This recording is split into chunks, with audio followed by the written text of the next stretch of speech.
आज हम पढ़ने जा रहे हैं क्लास 11 की मैथ्स का फर्स्ट चैप्टर जो कि है सेट्स। सेट्स से हम क्या समझते हैं? सेट्स से हम समझते हैं कि मतलब एक कलेक्शन ऑफ डाटा, मतलब कोई भी डाटा है उसका एक कलेक्शन। जैसे कि आपकी किताबें हैं तो आपके रूम में आपकी किताबें आप अलमारी में संभाल के रखते होगे ना, तो क्या है वो सेट्स है। बुक्स का मतलब कलेक्शन है बुक का, तो उसको हम क्या कहेंगे? सेट। लेकिन वो मतलब वेल डिफाइंड का मतलब ये हुआ कि अगर आपकी अलमारी में किताबें हैं तो केवल किताबें ही होंगी, उसके अलावा आप कुछ और नहीं रखेंगे वहाँ पे। जैसे कि कॉपी किताब के अलावा आपकी अलमारी में कुछ होगा पढ़ाई, जहाँ पे आपकी पढ़ाई का सामान रखते होंगे वहाँ पे नहीं ना, तो वो होता है सेट्स। तो सेट्स क्या होता है? सेट आपका it is a well defined collection of objects. चीज़ों का एक वेल डिफाइंड कलेक्शन होता है, उसे हम कहते हैं सेट्स। जैसे कि एग्जाम्पल हम ले सकते हैं odd natural number less than 10, तो 10 से कम नेचुरल नंबर बताने जो कि ऑड हो, तो आप कहेंगे कौन कौन से हैं? 1, 3, 5, 7, 9। तो ये क्या बन गया आपका? ये एक सेट बन गया है। ये वेल डिफाइंड सेट है, कलेक्शन ऑफ ऑब्जेक्ट्स है, क्योंकि देखो 10 से कम है, कंडीशन सेटिस्फाई हो रही है, 9 तक है। नेचुरल नंबर है तो 1, 3, 5, 7, 9 सब नेचुरल नंबर है, और ऑड नेचुरल नंबर है, ये ऑड नंबर है क्योंकि 2 से डिवाइड नहीं होंगे। तो ये होता है सेट।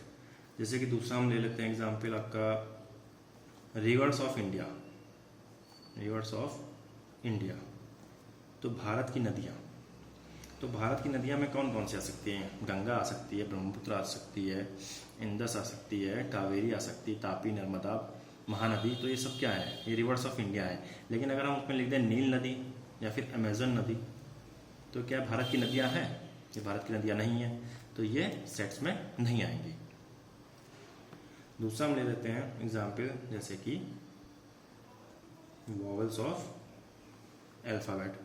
अब जो आपकी अल्फ़ाबेट है ABCD, उसमें कौन कौन से वॉवल आते हैं? A, E, I, O, U। क्या इसके अलावा कोई और आते हैं वॉवल्स? नहीं। तो ये होते हैं आपके सेट्स। तो सेट्स तो आपको समझ में आ गए होंगे। अब इसमें एक टर्म आता है एलिमेंट। एलिमेंट से क्या समझते हैं? तो जैसे कि मैं अगर कहूँ, ये वाला एग्जाम्पल लेते हैं हम लोग वॉवल्स ऑफ अल्फ़ाबेट, तो उसमें अल्फ़ाबेट के जो अल्फ़ाबेट ABCD है उसमें कौन कौन से वॉवल है जो हमने लिख दिया। तो अगर हम ये कह सकते हैं कि जो I है या E है, A है, O है, U है, ये क्या है? ये एलिमेंट है। ये क्या है? ये एलिमेंट है किसके? Of set vowels of alphabet. ये अल्फ़ाबेट वॉवल्स ऑफ अल्फ़ाबेट का सेट है, उसके ये क्या है? एलिमेंट है। ये बात समझ में आई? दूसरा टर्म इसमें आता है कि अब जैसे मैं एक चीज़ लिख सकता हूँ, A जो है वो बिलोंग्स करता है टू किसको? सेट A को। जैसे इसको हम एक नाम देते हैं सेट A, इसको हमने सेट A नाम दे दिया सेट को, तो वो बिलोंग्स करता है A को। इस सेट का नाम है A। तो आप कहेंगे बात तो सही है, क्योंकि A जो है इस सेट में आ रहा है कि नहीं आ रहा? देखोगे हाँ A इसमें आ रहा है, तो हम क्या लिख देंगे? A, इसका एक साइन होता है कि C को B से काट दो, C बनाइए, इसको B से काट दो, ये होता है बिलोंग्स टू का साइन। तो A belongs to A, set को बिलोंग कर रहा है। अगर मैं पूछूं आपसे क्या B बिलोंग्स कर रहा है A को, तो आप कहेंगे नहीं, इस सेट में B है नहीं है, तो ये बिलोंग्स नहीं कर रहा, तो इसको कट करते हैं, मतलब बिलोंग्स टू साइन बना के उसे B से कट कर देते हैं। तो ये क्या है आपका? नॉट बिलोंग्स टू, और ये बिलोंग्स टू का साइन है। अब जो अगली चीज़ आती है आपके सेट में जो हमें पढ़नी है, वो पहली बात ये कि जो सेट का ऑर्डर होता है वो कुछ भी हो सकता है।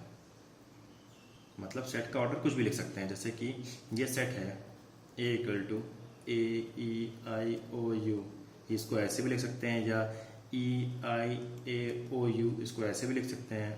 मतलब कि जो अंदर एलिमेंट्स होंगे उनका ऑर्डर कुछ भी हो सकता है, वो कोई फिक्स नहीं है, आप उसको कैसे भी बना सकते हैं।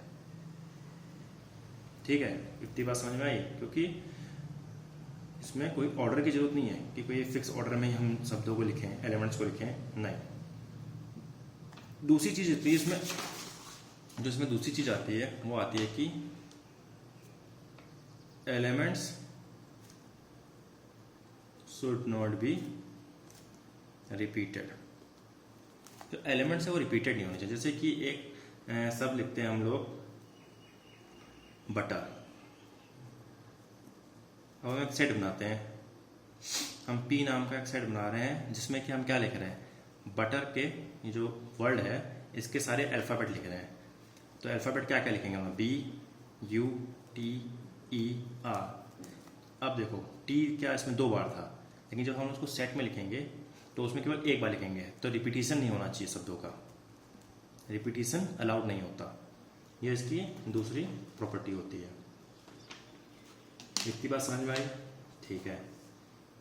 तो हमें सेट पता चल गया, हमें सेट की प्रॉपर्टी पता चल गई। कौन कौन सी प्रॉपर्टी थी कि पहली चीज कोई ऑर्डर फिक्स नहीं होता, हम किसी भी ऑर्डर में एलिमेंट्स को अरेंज कर सकते हैं। ठीक है। दूसरी चीज कि रिपीटिशन नहीं होगा, ऑर्डर के अंदर रिपीटिशन नहीं होगा शब्दों का। चलो ठीक है, अब आगे देखते हैं कि हम सेट को जो रिप्रेजेंट करते हैं उसके कितने टाइप होते हैं। तो 2 टाइप्स ऑफ रिप्रेजेंटेशन होता है,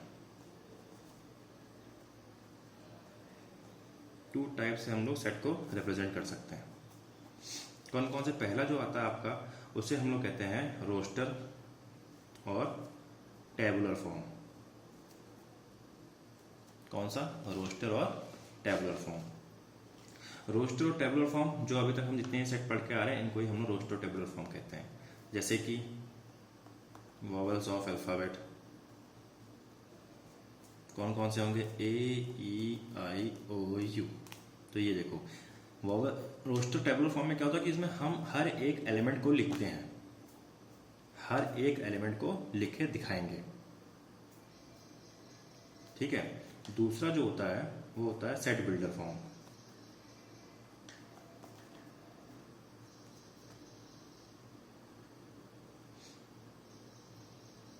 रोस्टर फॉर्म में क्या है कि हमने सारे एलिमेंट लिख के दिखाया है, लेकिन सेट बिल्डर फॉर्म में क्या होता है कि हम लोग ऐसी प्रॉपर्टी बना लेंगे, हम लोग एक ऐसी प्रॉपर्टी बनाएंगे जो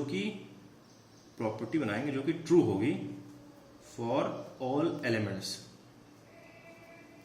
एक ऐसी प्रॉपर्टी बनाएंगे, एक ऐसा नियम बना देंगे हम जो कि उन सभी एलिमेंट्स के लिए ट्रू होगी।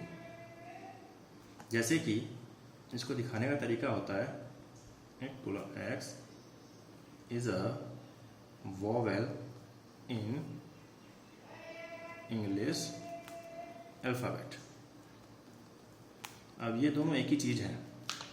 वॉवेल्स ऑफ अल्फाबेट जब हमने रोस्टर फॉर्म में दिखाया तो हमने उसका हर एक एलिमेंट उठा के लिखा, ए ई आई ओ यू, हमने सारे एलिमेंट उसके लिखे हैं। जबकि सेट बिल्डर फॉर्म में क्या होता है, सेट बिल्डर फॉर्म में हमने एक प्रॉपर्टी बना दी, एक नियम बना दिया जो कि हर एलिमेंट पे फिट करेगा। तो हमने वो प्रॉपर्टी क्या बनाई, x इज अ वॉवेल। जो x है वो क्या है, वो एक वॉवेल है। किसमें? English alphabet. जो इंग्लिश की अल्फाबेट है ABCD, उसमें x क्या है, एक वॉवेल है। तो हमें पता है वो कौन कौन से वॉवेल है, ए ई आई ओ यू। तो हमें इन एलिमेंट को लिखने की जरूरत नहीं है, हमने केवल प्रॉपर्टी बना दी, वो प्रॉपर्टी हमने लिख दी। तो ये होता है तुम्हारा सेट बिल्डर फॉर्म। केवल इनमें इतना अंतर है, इसमें हम लोग एक फॉर्मूला बनाते हैं, ये कुछ भी हो सकता है, ये कुछ भी बन सकता है। जब हम किसी सेट को दिखाएंगे तो ये कुछ भी बन सकता है, ये सेम नहीं होता, ये अलग अलग हो सकते हैं सेट बिल्डर फॉर्म। लेकिन जो रोस्टर मेथड होता है वो सेम होगा। जब हम इसके आगे क्वेश्चन करेंगे तो आपको ज़्यादा समझ में आएगा। अगली चीज़ आती है, आपका जो टॉपिक है पॉइंट है इसमें, वो है एम्प्टी सेट। नाम से पता चल रहा है कि सेट कैसा होगा, एम्प्टी सेट। सेट खाली होगा, जैसे कि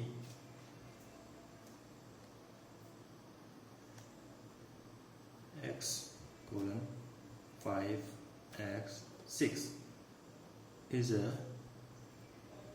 natural number। तो x such that जो x की वैल्यू है वो 5 और 6 के बीच में आएगी। साथ ही कह रहा है कि x क्या है, एक नेचुरल नंबर है। तो 5 और 6 के बीच में कोई नेचुरल नंबर आता है? नेचुरल नंबर की बात हो रही है।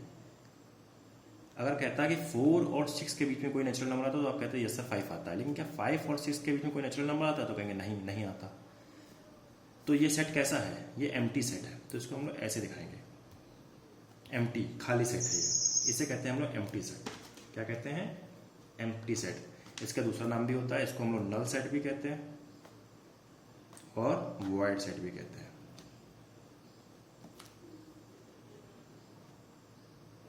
ये बात समझ में आई? ये होता है आपका एम्प्टी सेट, मतलब ये सेट कैसा है? खाली है। चलिए और आगे क्वेश्चन करते हैं, आपकी एक्सरसाइज करते हैं।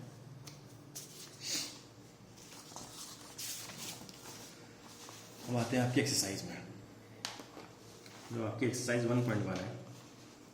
अब हमें इसे बताना है कि इनमें से कौन सा सेट है और कौन सा सेट नहीं है।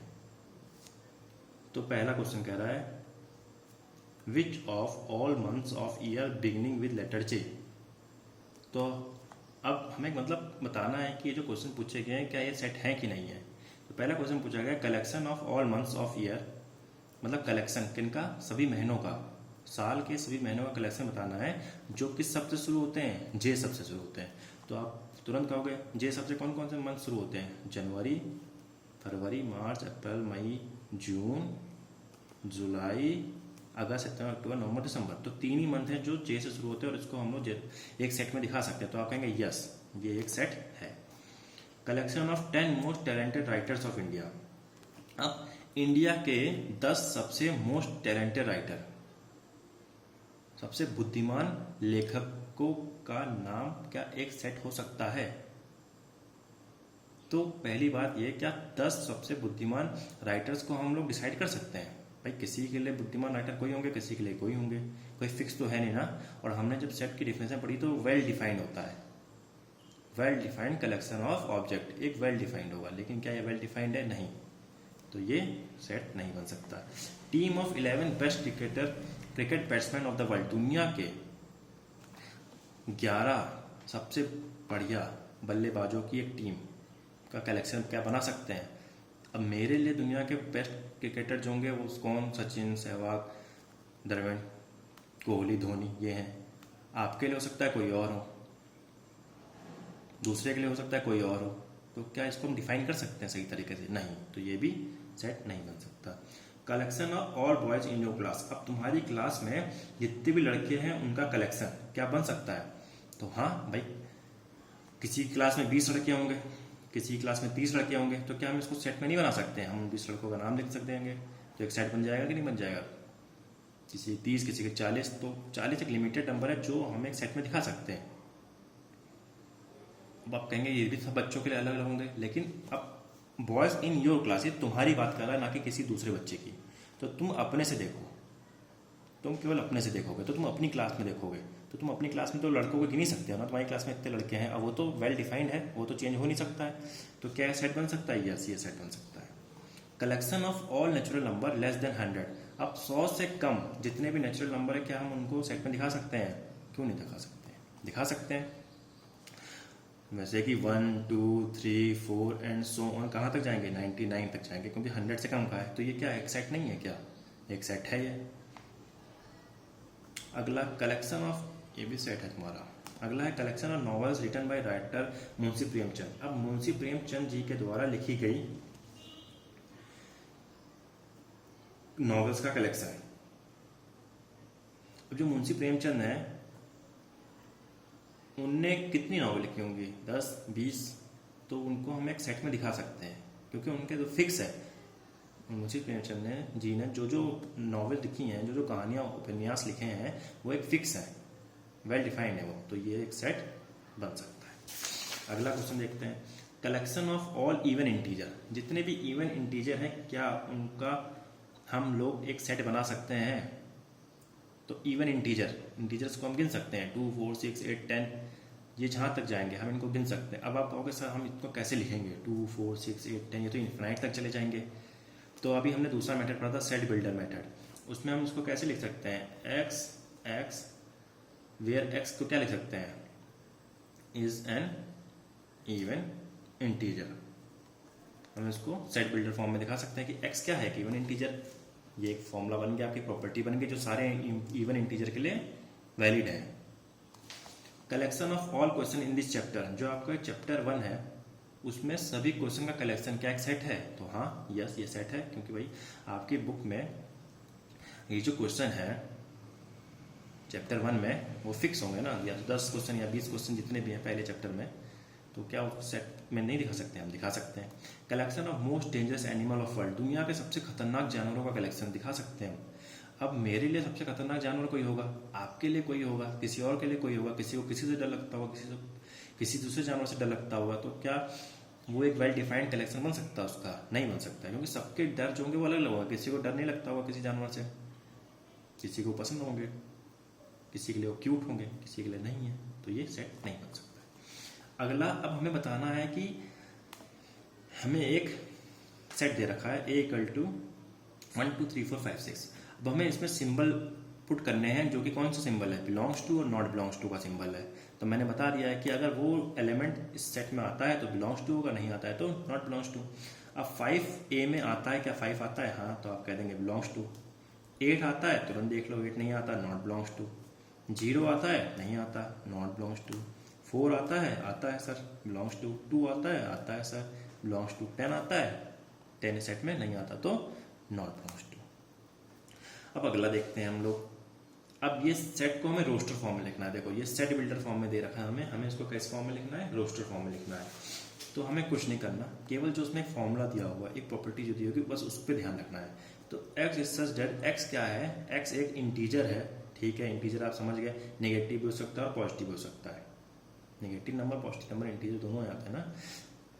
अब इंटीजर है और x जो है वो -3 के बराबर या बड़ा होगा और 7 से छोटा होगा। तो -3 के बराबर होगा तो या तो -3 होगा या -3 से बड़ा होगा। तो -3 से बड़े कौन कौन होंगे? -2, -1, 0, 1 2 3 4 5 एंड 6। क्या 7 होगा? नहीं, उसने कहा 7 से छोटा होगा, लेकिन बराबर नहीं लिखा उसने, ठीक है। अगला दे रखा है b जो है x is such that x क्या है? एक नेचुरल नंबर है और 6 से कम है। अब नेचुरल नंबर का है, ना कि होल नंबर, क्योंकि अगर होल नंबर का होता तो हम 0 लेते हैं, लेकिन होल नंबर नहीं का, केवल नेचुरल नंबर का है तो हम 1 से स्टार्ट करेंगे। और ये कहाँ तक जाएगा? 6 तक जाएगा? नहीं, 5 तक जाएगा, क्योंकि लेस देन 6, 6 से कम होने चाहिए। तो 1 2 3 4 5। अगला देखते हैं हम लोग। x is such that x is 2 digit number, 2 digit का नंबर है जिनका सम क्या होगा? 8 होगा।